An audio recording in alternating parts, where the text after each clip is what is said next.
To a new type of video, Dragons of Tarkir spoilers. Now, I'm super excited for this set. The spoilers have already been amazing, and I hope you guys are just as excited as I am, because even this first card is pretty hype. Now, it's a 7-mana 5/6 flyer, which aren't the best stats, but they're decent, and it puts them on a 4-turn clock, assuming they have no damage taken. And as well as that, it's super conditional removal. So when it enters the battlefield, if you cast it from your hand, and there are 5 or more other creatures on the battlefield, destroy other creatures. That means you're left with a 5/6, and they have to rebuild their board state. Now, I mean, it's a decent card. I don't think it's ever going to see play, but I think it's a fun card, and I think it's a great way to start off spoilers. As well as that, I'm pretty sure it's the promo card for Dragons of Tarkir, so I'm sure we'll be seeing a lot of this card. And also, might I add, that the art on this card is absolutely stunning. The shading, the siege-like feel of it, the palace in the background. I think that for art alone, this deserves a 10 out of 10. Plus, if this card ever did see play, notice that it is a dragon, so it can activate abilities of other dragons. It can be in a sign of the Dragon deck. I don't think this card is never going to be used like some cards, but I also don't think that it's the highlight of this set. And that's okay, because not every card can be the highlight. However, I think Silumgar could be a very highlight card. I mean, if you look at her abilities, she's a 6-mana, 3/5 flyer with Death Touch, and whenever it enters the battlefield, gain control of target creature or planeswalker for as long as you control Silumgar. So that means you can take their Sorin, both their Sarkons, their Elspeth. I mean, there's just so much playability in this card. It's a really fun card, and flavor-wise too, the flavor text is great. And if you look closely at the picture, Tassiger's dead body is hanging from the necklace around her neck. I mean, she is just a grade A badass. Like, let's be real here. She's just rude. And I mean, I think that's exactly what we want from her, and that's what we expect from her. Because before this, she didn't really have any flavor, and I think now she actually does. Besides that, though, the card's a decent card, and I think it sets up great for more Elder Dragons and gets us really excited to see what other Elder Dragons the set will have. So after Silumgar, we have Sidisi, who's back and deader than ever, but is actually a decent card. A 5-mana 4/6 with Death Touch is a good body. It will trade with anything. It will trade with Rhinos and still live.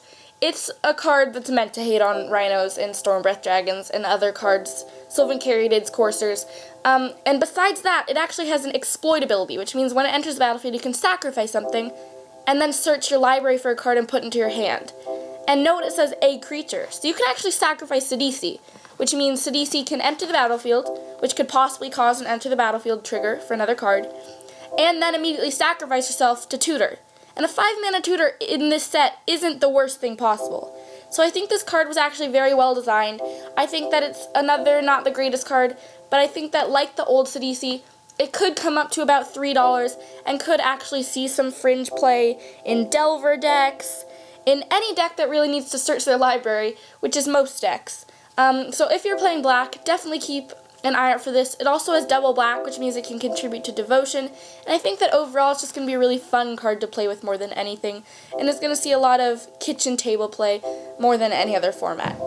So, she's a zombie, so, I mean, zombies aren't actually played because they're not a good subtype, just going to lay that down there, but, I mean, if you were planning on making a zombie deck, she could be your commander theoretically.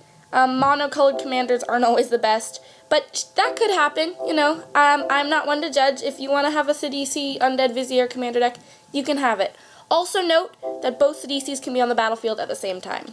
So this card, I think, is really fun. I think it could actually make Dragons and Angels playable, because it says, whenever a creature with flying enters the battlefield under your control, it gains haste until end of turn. Also, whenever a dragon enters the battlefield under your control, it deals X damage to target creature player, where X is the number of dragons you control. So this immediately is a great card. You play a Stormbreath Dragon, you can immediately attack in for 4 and deal 1 damage, even if you only have the Stormbreath Dragon, to their 1 blocker in the air, to their face. I mean, it's just a very fun card, and there are much more expensive cards that give your creatures haste. So I think that this card's actually really good, and could actually see some play in Sign of the Dragon decks, in other EDH decks, possibly even in like a tier 3 modern deck. I think it's actually going to be a pretty fun card to see where it goes, because I think it actually does have a lot of potential, just because it can make random really big swings that a lot of people don't seem to expect, which I think they're going to start looking out for it. So I feel like this is one of the cards that you're going to want to keep your eyes out for, because I don't think it'll ever be super expensive. I don't think we've seen a super expensive card yet besides maybe Silumgar, but I think that it's going to be a good card nonetheless, and I think it is going to affect certain formats, and it's going to be really fun. Now this card I'm in love with. Now I don't think it's ever going to be modern playable. I think it's a really interesting card though. It's a genie, which is actually one of my favorite creature types because I really like the story behind their race and all the story around them. It's also a 2-mana 2/1 flyer if you don't morph it, which is a decent card nonetheless, because that's a beater. It puts them on a 10-turn clock, which isn't a good clock at all, but it's a decent clock and it's a threat. Or you can morph it, cost 3 mana, so on turn 3, turn 2, you put it down, and then you can turn it up for 2 mana. And when it turns up, you get to counter an instant or sorcery spell, and because it's a Megamorph cost, you get a 3/2 flyer. Now a 3/2 flyer is really big in this format. It can put them on a 6 to 7 turn clock. It poses a threat in the air, they have to waste removal on it. Plus, by that point, it's already countered an instant or sorcery spell, which means it already has given you value.